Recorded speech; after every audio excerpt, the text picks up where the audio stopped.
Assalamualaikum warahmatullahi wabarakatuh. Perkenalkan, nama saya Isda Farisi Ramadhani dari Offering C. Saya akan mempresentasikan tugas proyek perkembangan untuk memenuhi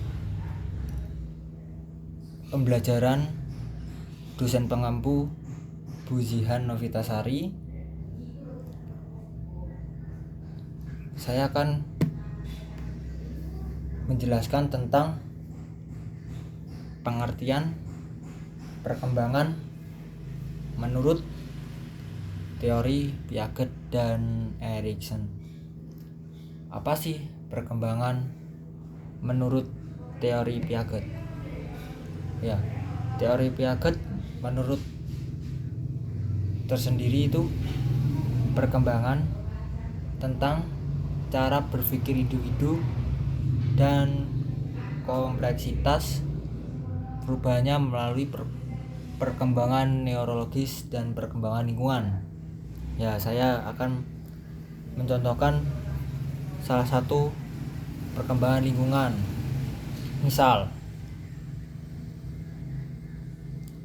kita bedanya itu zaman dulu dengan zaman sekarang itu beda jauh.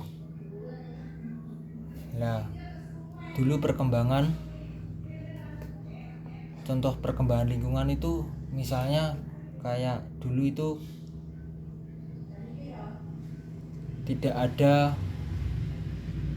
misal untuk membuat rumah itu tidak ada kayak alat-alat canggih. Dulu itu seperti apa ya? Ya seperti manusia itu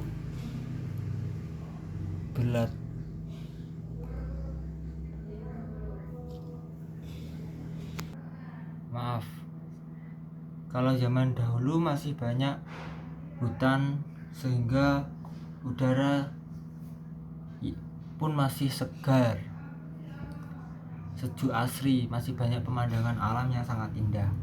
Zaman sekarang itu telah membuat hutan hilang, begitupun dan dengan pemandangannya.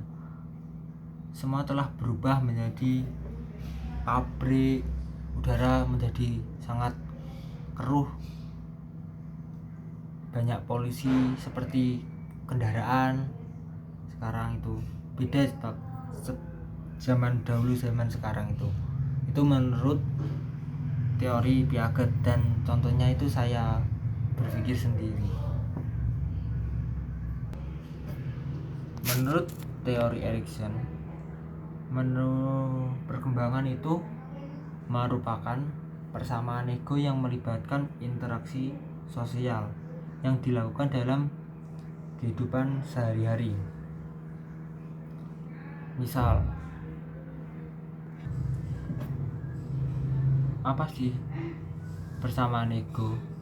Persamaan ego adalah perasaan secara sadar yang dimiliki seseorang dan dikembangkan melalui interaksi sosial yang dilakukan setiap hari.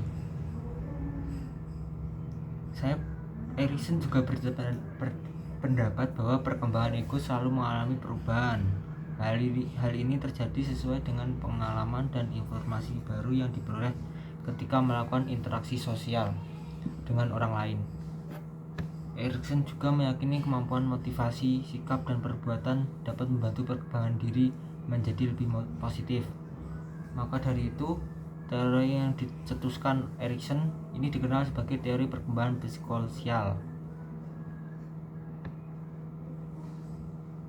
Selanjutnya,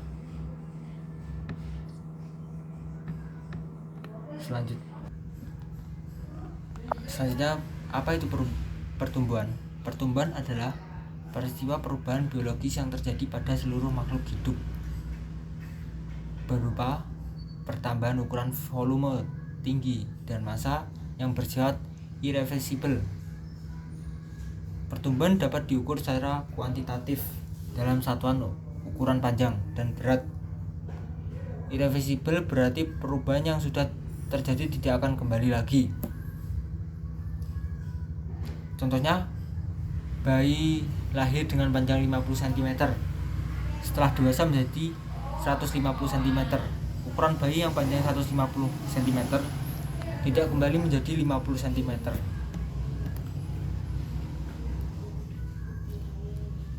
Tahap kognitif anak ada 4, yaitu 1. Sensor motor 0 sampai 2 tahun, dari usia 0 sampai 2 tahun.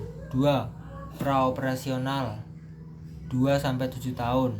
3. Operasional konkret 7 sampai 11 tahun.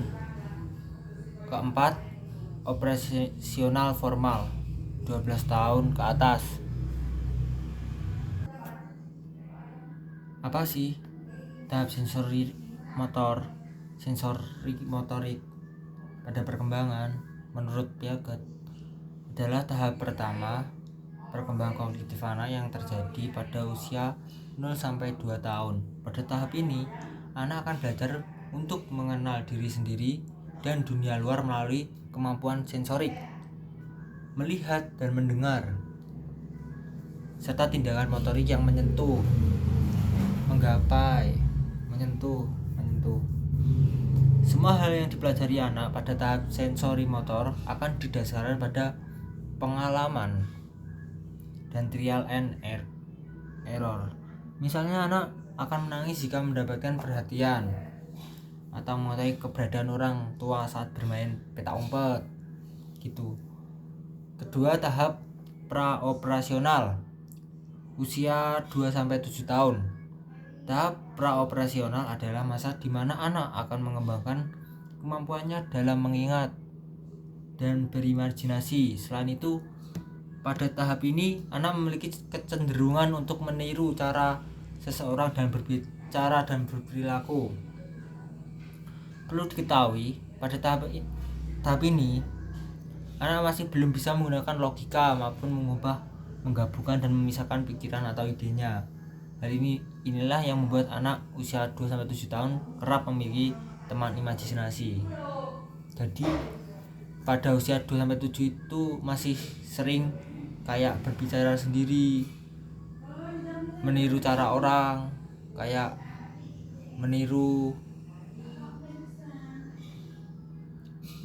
berbicara, perilaku seperti itu. Pada tahap ketiga, tahap operasional konkret usia 7 sampai 11 tahun. Tahapan perkembangan kognitif anak selanjutnya adalah tahap operasional konkret pada usia 7 sampai 11 tahun. Tahapan operasional konkret ditandai dengan perkembangan kemampuan pemikiran logika, namun hanya untuk objek fisik. Salah satu contoh perkembangan kognitif anak pada tahap operasional konkret adalah anak dapat memahami bahwa air bisa membeku dan mencair, mampu mengatur serta mengurutkan krayon berdasarkan warnanya dan lain sebagainya. Jadi contohnya anak pada usia 7 sampai 11 tahun itu masih sekitar kelas 1. Dia bisa menggambar, kayak misal menggambar gunung. Dia tahu cara menggambar gunung. Oh, gunung itu bentuknya seperti segitiga. Terus kadang itu anak ini bisa menambahkan matahari di tengah-tengah gunung itu, seperti itu. Dia mampu mengendalikan logikanya, ya mampu berpikir secara logika, jenius, mulai aktif perkembangannya itu. Beda sama usia 2 sampai 7 tahun. Yang 2 sampai 7 tahun itu masih meniru, masih belajar. Jadi kayak kita ngajarin anak usia 2 sampai 7 tahun itu, oh gini, gambar gunung itu seperti ini, kayak segitiga gitu. Tapi tahap operasi konkret itu sudah mengerti, dulu aku pernah diajarin gambar gunung itu seperti ini. Itu tahap operasional. Tahap operasional formal, yaitu tahap operasional formal merupakan tahap terakhir dari perkembangan kognitif anak menurut teori Piaget. Tahap operasional formal akan dimulai saat anak menginjak usia 12 tahun. Yang memasuki tahap ini anak akan mempelajari kemampuan berpikir secara abstrak, menggunakan logika untuk menyelesaikan masalah dan belajar merencanakan sesuatu. Jadi pada usia ini anak sudah mulai tumbuh, berkembang, istilahnya sudah bisa berpikir, belajar sendiri, sudah pintar lah Pak, bisa menilai mana yang buruk dan baik. Pokok intinya itu formal 12 ke atas itu sudah, oh itu yang baik harus dilaksanakan, itu yang jahat harus ditinggalkan gitu. Apa itu pertumbuhan?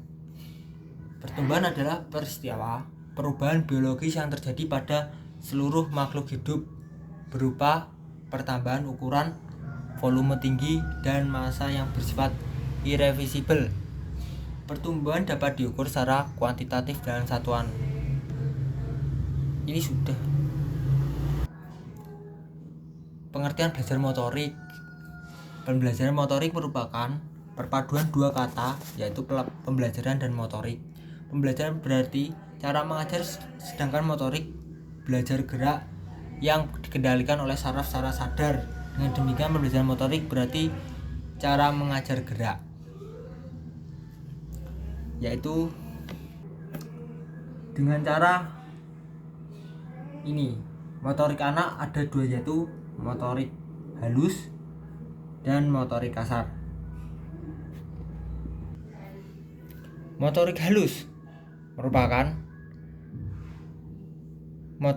adalah kemampuan melakukan gerakan serta tugas sehari-hari. Motorik halus ini dibutuhkan sebagai kegiatan yang membutuhkan otot-otot halus maupun otot kecil yang berasal dari pergelangan tangan dan tangan. Otot-otot ini berperan penting dalam kegiatan yang berhubungan langsung dengan jari dan tangan. Misal, menggenggam, menekuk pergelangan tangan, menyetir motor, itu menggunakan motorik halus. Menulis itu juga motorik halus, karena menggunakan otot-otot halus maupun otot kecil yang berasal dari pergelangan tangan dan tangan. Motorik kasar merupakan sebagai suatu keterampilan atau kemampuan yang melibatkan gerakan seluruh tubuh, kegiatan yang membutuhkan otot inti seperti kaki dan lengan masuk dalam motorik kasar. Kemampuan dalam duduk, berdiri, berlari, berjalan sendiri membutuhkan keterampilan dari motorik kasar. Contohnya motorik kasar, nih saya kayak gini, itu memerlukan otot-otot kasar karena di sini dijelaskan seperti kaki dan lengan tangan, menggunakan lengan tangan seperti gini, menonjok, memukul, itu menggunakan motorik kasar.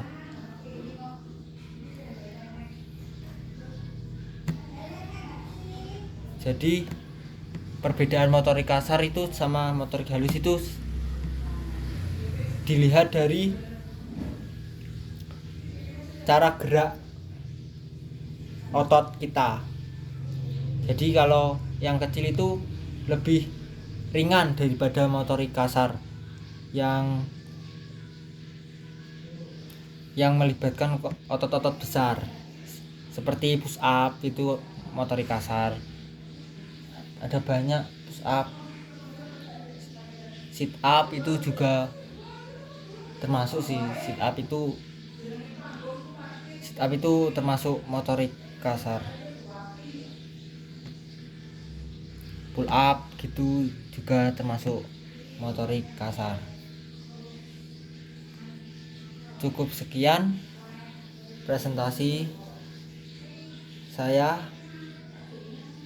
ada kurang lebihnya saya mohon maaf.